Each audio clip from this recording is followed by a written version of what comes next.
Horror कहानियां थी। अगली मौत किसकी? संजीव अपने दोस्तों राघव और प्रतीक के साथ बियर बार में बैठकर बियर पी रहा था। संजीव आज बहुत खुश लग रहा था। अरे यार, आज की पार्टी में तो मजा आ गया। तुम दोनों दोस्तों के साथ तो मेरी जिंदगी इतनी अच्छी है कि क्या बताओ कितनी अच्छी है। अरे भाई, अब दोस्ती की है तो जीना मरना सब साथ में। हाँ अरे यार सुनो, जल्दी से एक बियर और ऑर्डर करते हैं ना, एक आखिरी, और उसके बाद ये जश्न यहीं खत्म हो जाएगा। अरे हाँ, क्यों नहीं। वेटर, जल्दी से 2 बियर की बोतल लेकर आओ। आज मेरे दोस्तों को जश्न मनाना है, क्यों? इतने में वहां पर एक बहुत सुंदर लड़की छोटे छोटे कपड़े पहनकर हाथ में बियर की बोतल लेकर उसके पास आती है। ये लीजिए, आपने बियर ऑर्डर की थी ना, मैं लेकर आ गई। क्या बात है यार, इस बार की वेटर तो बड़ी सुंदर है। अब बियर लेकर आई हो तो अपने हाथों से ही पिला दो ना। हाँ, क्यों नहीं, जैसा आप बोलोगे मैं वैसा ही करूँगी। क्या बात है यार, अब तो लगता है रोज यहीं आना पड़ेगा। उसके बाद वो लड़की उन तीनों को बियर सर्व कर देती है। पार्टी करने के बाद वो तीनों अपने अपने घर जाते हैं। प्रतीक, संजीव और राघव को उनके घर छोड़कर जैसे ही अकेला अपनी कार में आकर बैठता है तो अचानक उसे एहसास होता है जैसे उसकी कार की पीछे वाली सीट पर कोई बैठा हुआ है। वो तुरंत पीछे मुड़कर देखता है। तुम यहाँ क्या कर रही हो? और तुम मेरी कार में कब आई? अरे तुम तो बार में वेटर थी ना। बस ऐसे ही मेरा दिल कर रहा था आपके साथ आपके घर चलने का, इसलिए मैं आपके साथ चली आई। अरे लेकिन तुम मेरी कार में आई कब? अभी कुछ देर पहले तो यहाँ पर मेरे दोस्त बैठे हुए थे। प्रतीक के इतना बोलते ही उस लड़के का चेहरा खतरनाक तरीके से बदल जाता है। उसकी आंखें पत्थर की तरह सफेद और पूरे शरीर पर नीली नीली नसें उभर आती है। गाड़ी चलाओ, पूरी स्पीड में चलाओ, और अगर तुमने गाड़ी रोकने की कोशिश भी की तो मुझसे बुरा कोई नहीं होगा। डर की वजह से प्रतीक के पसीने छूटने लगते हैं। उसका शरीर बुरी तरह से कांप रहा था। प्रतीक बिना कुछ सोचे समझे कार को फुल स्पीड से चलाना शुरू करता है। चलते चलते वो शहर से दूर एक पहाड़ी पर पहुंच जाता है और सामने अब सिर्फ पहाड़ी का किनारा दिख रहा है, जिसे देख प्रतीक घबराकर अचानक से कार को ब्रेक लगाता है। देखो, मुझे छोड़ दो मुझे। अगर मैंने गाड़ी जरा सी भी आगे बढ़ाई तो हम दोनों नीचे गिरकर मर जाएंगे। ये तो तुम्हें पहले सोचना चाहिए था ना। अब कुछ नहीं हो सकता।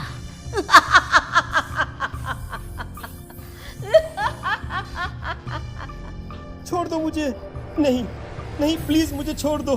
प्लीज मुझे जाने दो। छोड़ दो मुझे। गाड़ी आगे बढ़ाओ। और तभी अचानक से बिना प्रतीक के स्टार्ट किए उनकी कार आगे बढ़ती है और गहरी खाई में गिर जाती है। उसके चीखने की आवाज एक चारों तरफ सुनाई देती है।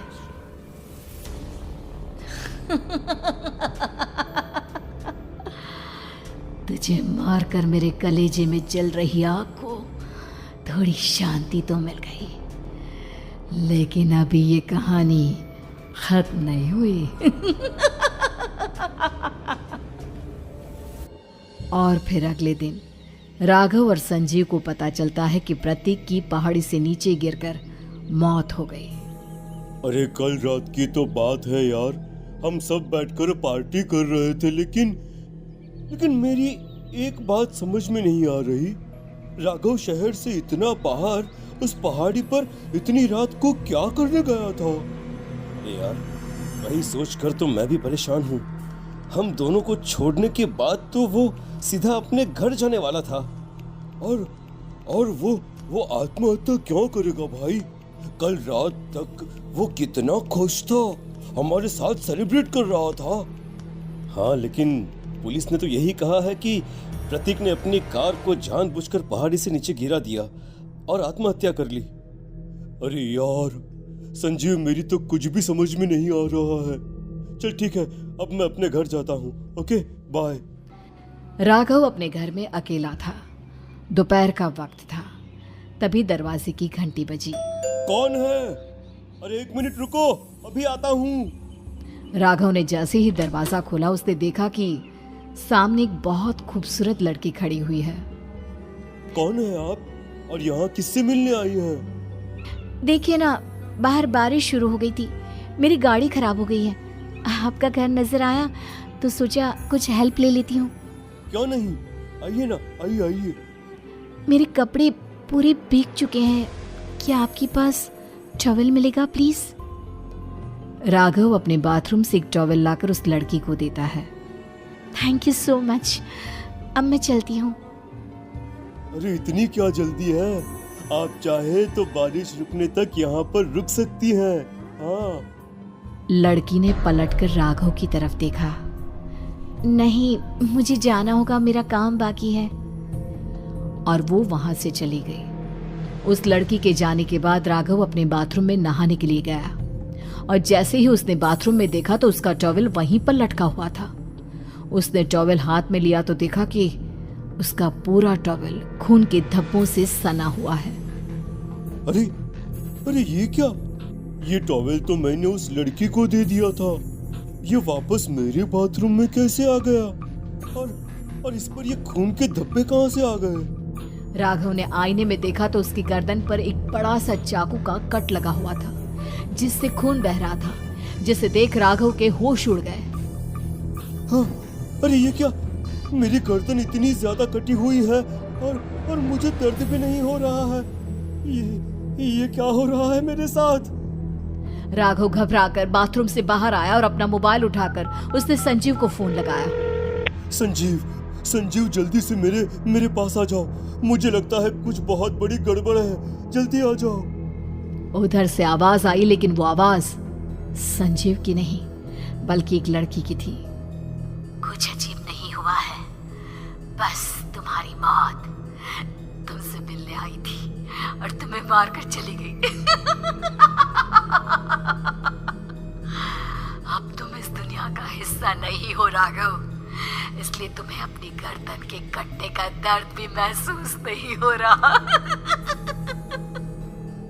नहीं, ऐसा नहीं हो सकता, ऐसा नहीं हो सकता। कौन हो तुम? तुम्हारी मौत। अब संजीव के पास खबर पहुंचती है कि राघव ने अपने ही घर में चाकू से गर्दन काटकर आत्महत्या कर ली। ये सुनने के बाद संजीव के होश उड़ गए। वो पसीने से तरबतर हो गया और एक अनजाना डर अब उसके दिल को सताने लगा। संजीव के साथ ही उसका एक छोटा भाई राजीव भी रहा करता था। अपने भाई को इस तरह परेशान देखकर राजीव उसके पास आया। अरे भैया, क्या हुआ भैया? आप इतने घबराए हुए क्यों लग रहे हैं? प्रतीक और राघव की मौत, मेरा मतलब मेरी कुछ समझ में नहीं आ रहा भाई। अचानक से मेरे दोनों दोस्तों ने आत्महत्या क्यों कर ली? अरे वो तो मेरी भी समझ में नहीं आ रहा है भैया। हाँ, हो सकता है कि कोई परेशानी होगी और इसीलिए उन्होंने ऐसा किया होगा। हाँ, लेकिन दोनों की जिंदगी में एक साथ परेशानी और दोनों का इतनी खतरनाक तरीके से आत्महत्या करना, कहीं ऐसा तो नहीं मैं भी मर जाऊंगा? अरे आप ऐसी बातें क्यों कर रहे हैं भैया? वैसे ही मैं इतना परेशान हूँ। जब से अंजलि ने मेरा साथ छोड़ा है तब से सब कुछ बहुत अजीब सा हो गया है। रोज रात को डरावने सपने आते हैं। ऐसा लगता है जैसे अंजलि बार बार मेरे सपनों में आकर मुझे डराने की कोशिश करती है। अंजलि का नाम सुनते ही संजीव की आंखें फट गई और उसके गले में आवाज अटक गई। उसके चेहरे पर घबराहट साफ नजर आ रही थी। कौन थी वो लड़की जिसने प्रतीक और राघव को आत्महत्या की आड़ में मौत के घाट उतार दिया? और कौन थी अंजलि जो बार बार राजीव के सपनों में आकर उसे डरा रही थी? अंजलि का नाम सुनकर संजीव इतना घबरा क्यों गया? इन सवालों के जवाब जानने के लिए देखिए इस खतरनाक कहानी का अगला भाग।